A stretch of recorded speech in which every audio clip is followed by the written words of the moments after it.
Hello everyone, welcome to our YouTube channel vocab tricks by Ashish Shivhare. तो दोस्तों, आज के वीडियो में हम 5 ईडियम्स लेकर आए हैं। ये ईडियम्स और फ्रेजेस का पार्ट 3 है। इसके पहले 2 वीडियोस आ चुके हैं। यदि आपने वो नहीं देखे हैं तो चैनल पर जाकर देख सकते हैं। और इसकी हमने पूरी एक प्लेलिस्ट बना दी है जिसका लिंक आपको डिस्क्रिप्शन पर मिल जाएगा। तो चलिए हम आज का वीडियो शुरू करते हैं विदाउट वेस्टिंग टाइम। तो पहला ईडियम है आज का ऑल थम्स। यदि हम ऑल थम्स की हिंदी निकालें तो हो जाएगी सभी अंगूठे। भाई, थम्स का अर्थ क्या होता है? अंगूठे। अब आप कल्पना करो कि हमारी सारी उंगलियां अंगूठे बन गईं, तो क्या होगा? हम कोई भी काम ठीक से नहीं कर पाएंगे। बड़ा ही अनकंफर्टेबल फील होगा। ना हम ठीक से कुछ टाइप कर पाएंगे, ना लिख पाएंगे, ना हम खाना खा पाएंगे। हम जो भी काम करेंगे बड़ा ही अव्यवस्थित होगा। इसी तरह की कंडीशन को कहते हैं ऑल थम्स। तो ऑल थम्स का मीनिंग होता है ऑकवर्ड या क्लमजी, जिसकी हिंदी होती है बेढंगा या भद्दा। आपने गौर किया होगा, कभी कभी हमारी मेंटल कंडीशन ऐसी हो जाती है कि हम कोई भी काम करते हैं वो बिगड़ जाता है। हम ना ठीक से लिख पा रहे होते हैं, ना ठीक से कुछ टाइप कर पा रहे होते, सब गड़बड़ होता है, बहुत सारी गलतियां होती हैं। तो ऐसा होता है, कभी कभी सबके साथ होता है। तो इस कंडीशन को हम कहते हैं कि वो ऑल थम्स हो गया है। इसको एक एडजेक्टिव की तरह आपको यूज़ करना है। जैसे मैं आपको सेंटेंस में एग्जांपल दे रहा हूँ और आप भी इस तरह के सेंटेंसेस ज़रूर बनाइएगा, कमेंट पर जाकर लिखिएगा। तो जहाँ भी गलती होगी मैं सुधारने की पूरी कोशिश करूँगा। तो एग्जांपल देखते हैं। जैसे आप कह सकते हो, today I am all thumbs, I can't do anything. आज मैं ऑल थम्स हूँ, मैं कोई भी काम नहीं कर सकता। इसका मतलब क्या हुआ? वो कह रहा है कि मैं ऐसा फील कर रहा हूँ कि मैं बेढंगा हो गया हूँ, जो भी काम कर रहा हूँ बिगड़ रहा है। या एक और एग्जांपल देखते हैं, he is all thumbs when it comes to cooking. यानी वो ऑल थम्स हो जाता है, बेढंगा हो जाता है जब कुकिंग की बात आती है। यानी कुकिंग का जब भी कोई काम होगा तो उससे नहीं बनेगा, कुछ भी करेगा गड़बड़ होगा। तो इस तरह की कंडीशन को हम कहते हैं ऑल थम्स। इसमें आप कोई भी सब्जेक्ट लगा सकते हो। I am all thumbs, he is all thumbs, you are all thumbs. ये बहुत सारे सेंटेंसेस आप बना सकते हैं। तो ट्राई ज़रूर कीजिएगा।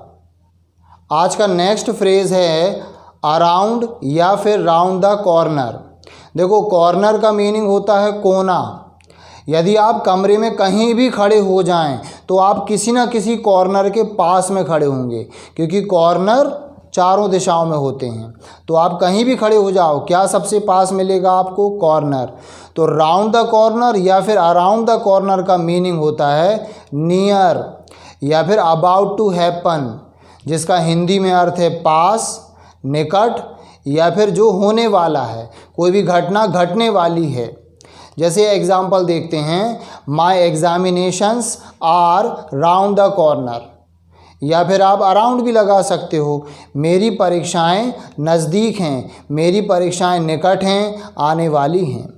या फिर आप कोई फेस्टिवल का नाम लगा सकते हो। आप कह सकते हो Rakshabandhan is round the corner. इसी तरह आप कह सकते हो, कोई प्लेस बता सकते हो, जैसे my shop is just round the corner, मेरी दुकान पास ही में है। नेक्स्ट फ्रेज़ है एट आ स्टोन्स थ्रो। ये बिल्कुल राउंड द कॉर्नर के जैसे ही यूज़ होता है। एट आ स्टोन्स थ्रो का मीनिंग होता है नियर, यानी कि पास।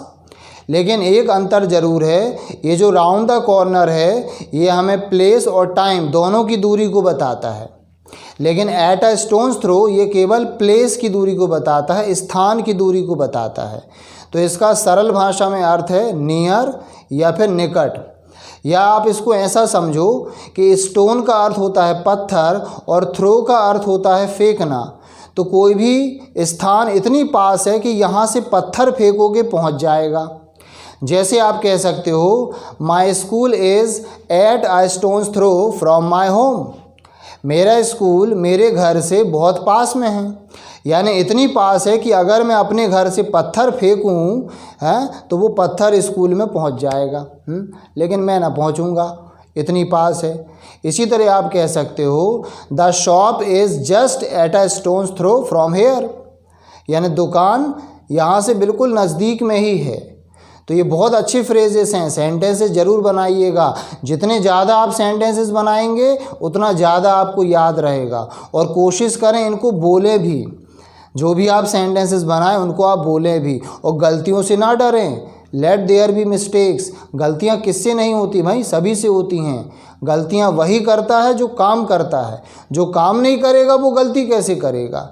So make mistakes and learn from your mistakes, गलतियाँ करो और अपनी गलतियों से सीखो। चलिए तो आज का अगला फ्रेज़ देखते हैं। अगला फ्रेज़ है एज थिक एज थीव्स।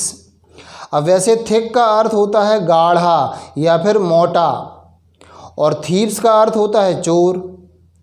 देखो थिक का संबंध दोस्ती से भी होता है, क्योंकि आपने सुना होगा उनके बीच में गाढ़ी मित्रता है। गाढ़ी मित्रता है मतलब घनिष्ठ मित्रता है।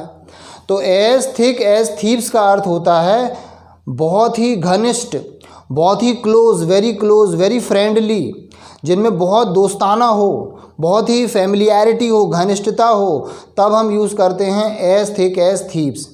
क्योंकि दोस्तों याद रखें, ये जो चोर होते हैं ना, जब ये दो दोस्त बन जाते हैं आपस में तो ये बहुत ही घनिष्ठ होते हैं।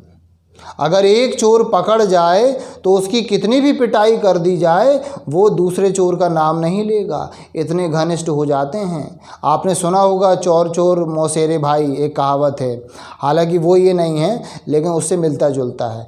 तो एज थिक एज थीव्स का अर्थ है वेरी क्लोज, वेरी फ्रेंडली।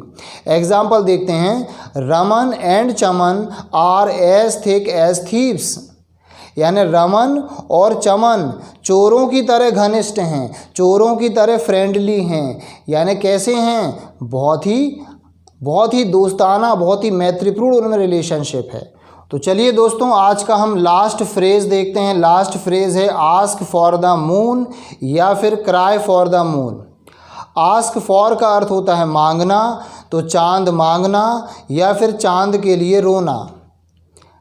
सबसे पहले एक छोटी सी बात आप समझ लीजिए।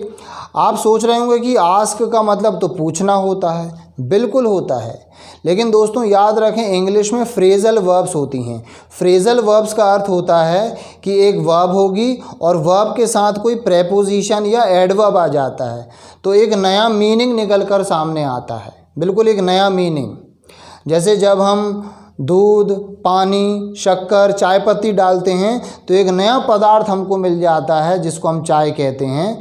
तो इसी तरीके से जब एक वर्ब और जब एक प्रेपोजिशन जुड़ जाता है तो एक नई चीज़ सामने आ जाती है, एक नया अर्थ सामने आ जाता है। मैं आपको कुछ उदाहरण दे रहा हूँ। जैसे पुट का अर्थ होता है रखना, लेकिन पुट ऑन का अर्थ होता है पहनना, और पुट ऑफ का मतलब हो जाता है टालना, पोस्टपोन करना। तो देखो कैसे मीनिंग चेंज होता जा रहा है। इसी तरह आस्क होता है पूछना, लेकिन ask somebody to do something, इसका अर्थ होता है किसी को कुछ करने के लिए कहना। जैसे he asked me to bring my bag, उसने मुझसे मेरा बैग लाने के लिए कहा। या the teacher asked us to do homework, teacher ने हमें होमवर्क करने के लिए कहा। तो जब भी हम किसी से कुछ करने के लिए कहते हैं तो उसके लिए क्या लगा सकते हैं, आस्क। इसी तरह होता है आस्क समबडी फॉर समथिंग, यानी किसी से कुछ मांगना। तो देखो इसमें फॉर लगा हुआ है, आस्क फॉर, वैसे पूरा क्या है, आस्क समबडी फॉर समथिंग, किसी से कुछ मांगना। जैसे I ask my father for money, तो हमने समबडी की जगह क्या लगा दिया, फादर, और समथिंग की जगह हमने लगा दिया मनी, जो भी हम मांगते हैं। तो मैं अपने फादर से पैसे मांगता हूँ। तो चलिए अब वापस इस पर आ जाते हैं। अगर कोई व्यक्ति चांद मांग रहा है या चांद के लिए रो रहा है, इसका मतलब वो ऐसी चीज़ मांग रहा है जो हम दे नहीं सकते, असंभव है देना। तो इसका साफ अर्थ है कि to ask for something which is impossible to give, कोई ऐसी वस्तु मांगना जो देना संभव ना हो, उसी को हम कहते हैं।